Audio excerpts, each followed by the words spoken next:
Prime Minister Justin Trudeau is in the GTA today making an announcement about childhood development. Let's listen.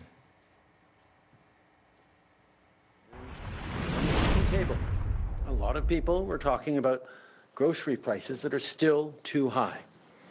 Tomorrow, kids will be going back to school, and some of them won't have enough to eat. That impacts their health and their opportunities to learn and grow. And like we said last week, this year's upcoming budget will be all about fairness. Fairness for every generation. And that, of course, includes and starts with children and families. We all want kids to have the best start in life, including the most vulnerable. That's why we'll be investing $1 billion to create a national school food program that'll provide meals to 400,000 more kids every year beyond those served by existing programs.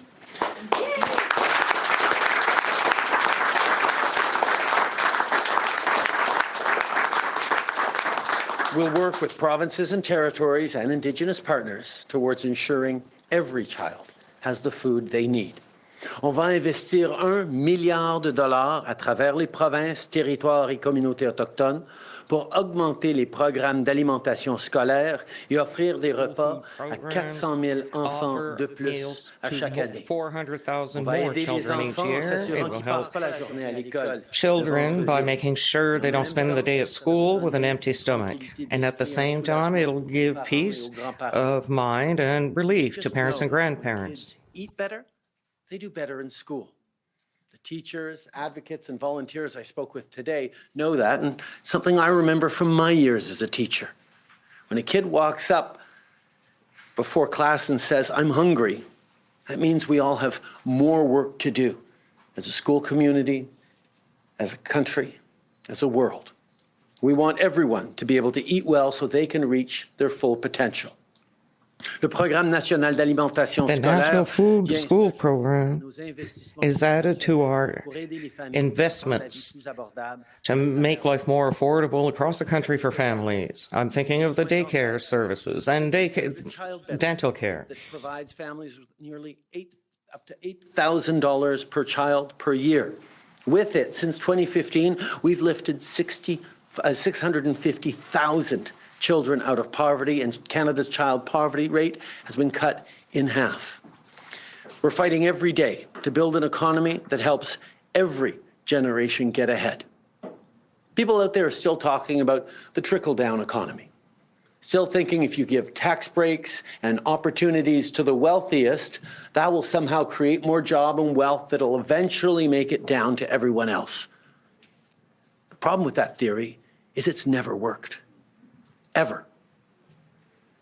That's why for the past 8 years, we've been putting in place the building blocks of what is a strong economy, starting with the Canada Child Benefit that has cut child poverty rates in half, moving forward with investments in making sure that young people can afford to go to school, making investments in housing, in health, in mental health. More recently, $10 a day childcare that's saving, even in provinces like Ontario, that's only cut it in half on their way to $10, saving thousands of dollars a month to families right across the country. We're moving forward on dental care for young kids and for seniors. Already over 1.6 million seniors have signed up for our dental care program. This is a choice our government continues to make to invest in the most vulnerable, because that's how you build a strong economy, by making sure everyone has the opportunity to reach their potential. And every step of the way, the Conservative Party has opposed our investments in communities and in Canadians. In fact, this past December, when Liberal MP Serge Cormier tabled a bill to develop a national framework for a school food program, Conservative politicians in Ottawa voted against it. See, our government knows that Canada's success depends on people of all ages being healthy, doing well, and being set up to succeed. That's what we're focused on. Fairness for every generation. Une chance équitable pour chaque fair chance génération. For each generation. Thank you all for being here today for this really important announcement. Looking forward to taking your questions. Thank you, Minister. We'll now begin the question period one. Question question, one follow-up. First question goes to CBC. How are you? Very well. Nazima Walji, CBC. How will you make sure provinces will be on board with this program? And dental care, pharmacare, now a national school food program, it all costs money. How do you make the case that this is something the government can afford?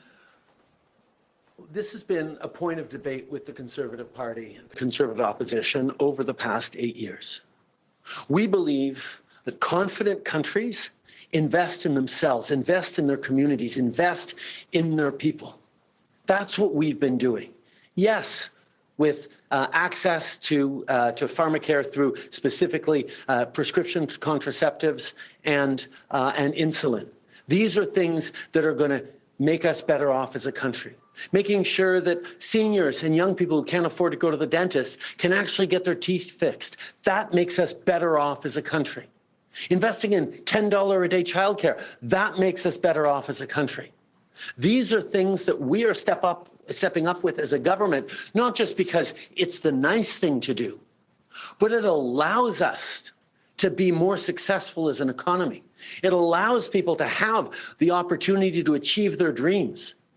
These are the investments we're making, investments that the Conservative Party has consistently voted against. And when it comes to a national food program, which we promised in our 2021 election, we recognize that every province and territory has its ways of delivering food programs to kids, but we also know the need is far greater than anyone is able to meet right now. So we're putting $1 billion forward to be sent out to provinces and territories to add 400,000 more kids across the country who will have fuller bellies in class, who will be able to go to school and know that they can focus on reading and learning and playing and not on the grumblings in their bellies. These are choices we are making as a government because we know that making sure that young people here get the best start in life, that teachers can be there supporting their kids in the most ambitious way possible is how you build a strong economy, is how you build fairness for every generation.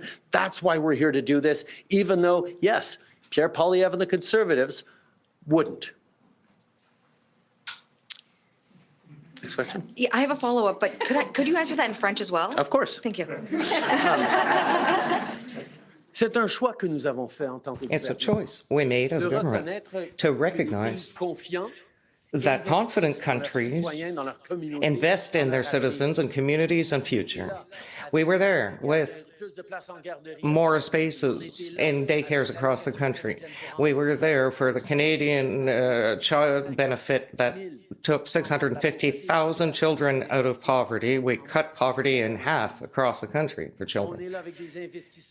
We're there with investments to counter diabetes, with pharmacare, for contraceptives and prescriptions. We're there for dental care, for children and elderly seniors, not because it's the nice thing to do, but because it's the thing, a concrete thing we can do to make sure that all of us get a chance to succeed in our economy. The idea of giving tax credits to the wealthy in the hope that jobs will be created, that doesn't work. That's the position of Conservatives, which is austerity and program cuts. We're there to invest in citizens and families. With a national program for school meals, we're there. Also, for 30 years in Quebec, that the breakfast program was launched. It was enormous work to improve results for children, but we know there's more to do. So with $1 billion more for provinces, territories, and Indigenous communities to deliver even more food to more children, we're talking of 400,000 more children across the country. We know that our economy, it will get stronger and our future will be better for all. On the federal carbon tax, It's not just the Conservatives who are calling for a pause. Premier Furey in Newfoundland has asked for a pause again today and asked for an emergency meeting to discuss alternatives to carbon tax. Will you hold such a meeting? And are you concerned the consensus you built on the carbon tax is falling apart? First of all, let's be clear about what's happening right now. The price on pollution is increasing along with the Canada Carbon Rebate. We are effective in putting a price on pollution that is driving down emissions and leading the way not just in protecting the environment for the future, but on sparking the kinds of innovation and upgrades that companies and individuals are doing to their homes, to their businesses, so that we can be both better for the environment and more competitive. This is the kind of leadership that Canada is showing and has shown over the past 8 years as people around the world look to our success at transforming our economy to be less carbon emitting. We have a big plan on fighting climate change, but the price on pollution is a full third of that plan that makes a huge impact. But at the same time, we know that if we're putting a price on pollution, the cost cannot land on ordinary families across the country, which is why we're delivering a Canada Carbon Rebate that puts more money back in the pockets of 8 out of 10 Canadian families across the country in regions where the federal backstop applies to help with affordability. So we're both fighting climate change in one of the most efficient ways possible and putting more money back in people's pockets with checks that arrive 4 times a year. The next Canada Carbon Rebate check is arriving on April 15th. So it's money in people's pockets while we continue stepping up in the fight against climate change. That's what we're doing. Now, Pierre Poilievre and the Conservatives are actually getting in the way of delivering the doubling of the rural top-up across the country. We committed to double the rural top-up for the Canada Carbon Rebate from 10 to 20%, but that's being blocked by the Conservatives, who are preventing money from getting in the pockets of Canadians right across the country who need that money, with the cost of groceries, with the cost of living going up right across the board. So anything that Pierre Poilievre and the Conservatives are talking about, worried about affordability or worried about climate change, is simply false, because they're blocking climate action and they're blocking money in people's pockets. And from the very beginning, we said that this is a federal backstop. We need the entire country to reach a similar level of stringency, of ambition in fighting against climate change, both because we need everyone to do their part, but also because it has to be fair right across the country. Wouldn't be fair for one region to have to pay more than a different region, which is why we brought in a federal backstop. A number of provinces said, no, we're going to do our own system or keep up with our own system. British Columbia, Quebec, even the Northwest Territories have their own approach to pricing pollution, which is just fine. Every other province has the opportunity, if they want, to create a system that is equivalent to what BC, what Quebec, and what the federal backstop is. Every province has had many opportunities to do that, and we're always open to work with them on a way that will put a price on pollution, will support families, but mostly will reach the same level of ambition of everywhere else across the country. So all those premiers that are busy complaining about the price on pollution, but not putting forward a concrete alternative that they think would be better for their communities, are just playing politics. Every province has the opportunity to put forward its own plan, as long as they are fighting climate change to the same level that we're asking all other Canadians to do. That's what a federal backstop is. But we're not seeing detailed plans from the premiers on this. They'd much rather try to complain about it and make political hay out of this. But Canadians know we need to fight climate change, and we need to be supporting people with more money in their pockets. That's what the federal backstop does. That's what the Canada Carbon Rebate that's landing in people's bank accounts as of April 15th is going to help them with. And that's a Canada Carbon Rebate, money in people's pockets, that Conservative politicians want to take away. Thank you. Next question. Hi there, Prime Minister. Good to see you. Good to see you, Wyatt. I'm going to switch gears for a moment here. The pro-Palestinian protests across the country have been prompting quite a bit of discussion, I think it's fair to say. You have some members of your caucus, like Anthony Housefather, who said he's both thinking about it and reflecting on his future within the party. But then at the other end of that, you also have a very large many members, who are openly calling for a ceasefire. So I guess how do you as Prime Minister kind of balance such a polarizing issue, not just within your caucus, but within the country? Well, I think you struck it exactly right. These are really difficult times and really difficult moments right across the country where people have feelings of anger, feelings of grief, feelings of fear and concern, and very difficult conversations happening in communities across the country. I think it's sort of important that our political parties can actually be a reflection of the kinds of conversations going on in communities across the country. And it is a very good thing that we have both significant number of Jewish MPs and a significant number of Muslim MPs in our political party, because that allows us to have conversations that are the reflection of the kinds of conversations going on out there across the country. It is an incredibly difficult time. People are filled with senses of grief, of powerlessness, of anger, of frustration, and of course, people are allowed to, and we will always defend their rights to go out and express themselves and share their concerns and their anguish with their fellow citizens. It's an important right that all Canadians have. And we're going to continue to make sure we're having those conversations in a way that eventually brings people back together. Because in all this, sometimes we're forgetting a little bit that our neighbors are also our fellow Canadians. And someone on the other side of the perspective is also hurting and grieving, and being able to pull people together and try and find solutions, not just for Canada, but for the world, is what this party and indeed this country is all about. And then just kind of following up on that, obviously there were protests in Toronto over the weekend where there were a number of arrests made.